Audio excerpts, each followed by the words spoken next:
People have passionately debated this in relationships for years. Some absolutely swear by the fresh energy of the morning, while others insist the romance and relaxation of the evening just can't be matched. But what does the science actually say? Is there an objective, biological best time for intimacy? Okay, let's dive into this and uncover the hidden mechanics of human connection. Here's our roadmap for today. First, we'll look at the foundations of human attraction. Then, the body's intimacy clock. Third, morning energy and testosterone. Fourth, night oxytocin and relaxation. And finally, timing meets emotional connection. Starting with Section 1, Foundations of Human Attraction. So before we even think about looking at the clock, we have to understand the foundation. We really need to understand how our brains form emotional bonds in the first place. Because honestly, biology only thrives when the psychology is right. And it all starts exactly here, emotional safety. It's the psychological bedrock of attraction.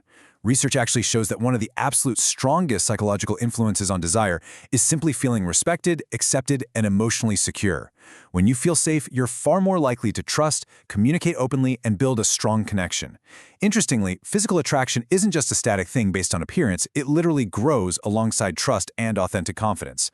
All the hormones in the world won't save you if a partner feels constantly judged or criticized, right?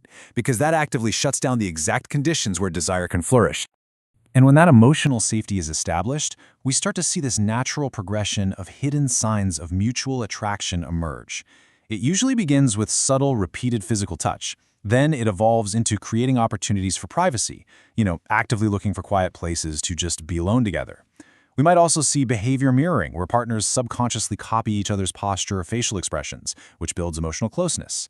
Then it moves into sexually charged flirting, and finally, the most powerful indicator of the whole shebang, direct, open communication. Let's move to Section 2, the body's intimacy clock. Okay, so once that psychological foundation is set, when do we actually act on it?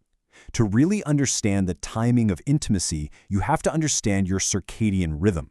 This is your body's internal biological clock, and it doesn't just tell you when to go to sleep. It controls your energy levels and orchestrates massive hormonal fluctuations every single day. It's kind of wild to think about, but because of these constant shifts, you are in a completely different chemical state at 7 a.m. than you are at 10 p.m. So our circadian rhythm sets a very specific biological stage. In the early morning hours, after a full night of rest, hormones like testosterone, which are closely linked to sexual desire, reach their absolute peak. By the evening, after the demands of work and daily life, our stress levels peak, creating this deep biological need for relaxation. And at night, during and after intimacy, hormones like prolactin surge, naturally inducing sleepiness. Our bodies are essentially wearing totally different chemical outfits throughout the day. Which brings us to Section 3, morning, energy, and testosterone. Let's isolate these times and look at the biological arguments for morning intimacy, starting with the dawn, when the body is bright, energized, and just waking up. Morning intimacy triggers a highly specific, beneficial chemical release in the brain. We get a massive spike in dopamine, oxytocin, and endorphins. And because you're waking up with lower physical stress after sleeping, this morning chemical cocktail physically acts to further reduce stress and significantly improve your mood right at the start of your day. You're basically front-loading your brain's reward system. I absolutely love this specific finding from the research. Starting your day with intimacy may leave you feeling happier and more connected throughout the day. This morning energy boost is a real game changer for couples who find themselves totally exhausted after work. Instead of trying to connect when their biological batteries are at zero at the end of the day, they begin their day feeling refreshed, bonded, and ready to tackle their responsibilities as a team. Now let's flip the script. Section 4, night, oxytocin, and relaxation. We definitely can't ignore the other end of the clock. Nighttime offers a completely different but equally valid biological toolkit for intimacy. For a vast majority of couples, nighttime intimacy is simply driven by practical convenience. Once the chores are finally done and the emails stop pinging, the evening provides the very first real chance for partners to stop, breathe, relax, and experience emotional closeness without the distraction of a ticking clock. It's the designated unwinding period. And this brilliantly illustrates the nighttime hormonal cocktail, which is heavily weighted toward relaxation. The brain releases oxytocin, the bonding hormone, which creates a profound sense of calm security. Then, another hormone called prolactin increases after orgasm. Prolactin is deeply associated with feelings of relaxation and naturally induces a comforting sleepiness. It is literally the body's biological way of tucking you in after a busy day.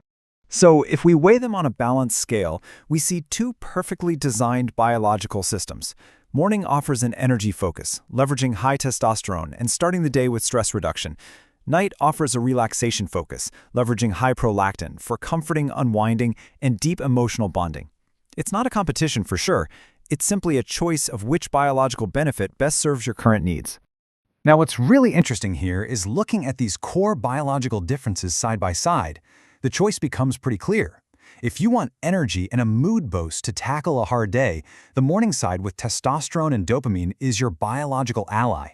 But if you need to decompress, bond, and transition into restful sleep, the night side with oxytocin and prolactin provides exactly what your body requires. And finally, Section 5, Timing Meets Emotional Connection. Okay, it's time to marry those psychological macro foundations we started with to the biological micro chronobiology we just explored. So what does this all mean? The crucial point is this. Number one, the ultimate factor for relationship satisfaction is emotional connection, not the hour on the clock. While the biology of our circadian rhythms is undeniably fascinating and understanding our hormones is incredibly useful, biology ultimately bows to mutual comfort and communication. I mean, the highest testosterone spike in the world won't matter at all if emotional safety isn't present.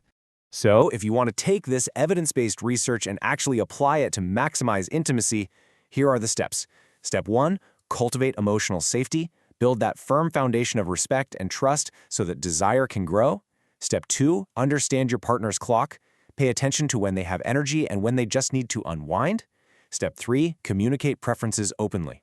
Matching your physiological timing to your psychological safety yields the absolute best results. Don't guess, talk about it. We've explored the hidden signs of attraction, the chemistry of the brain, and the powerful rhythms of our biological clocks. Science proves that both times of day offer incredible, entirely unique benefits. Ultimately, the healthiest choice is always the one that authentically fits your relationship and your lifestyle. So, I leave you with this to reflect on. Morning or night? What does your clock say? Thank you so much for joining me for this explainer, and I hope this deep dive helps you understand the fascinating chronobiology of human connection just a little bit better.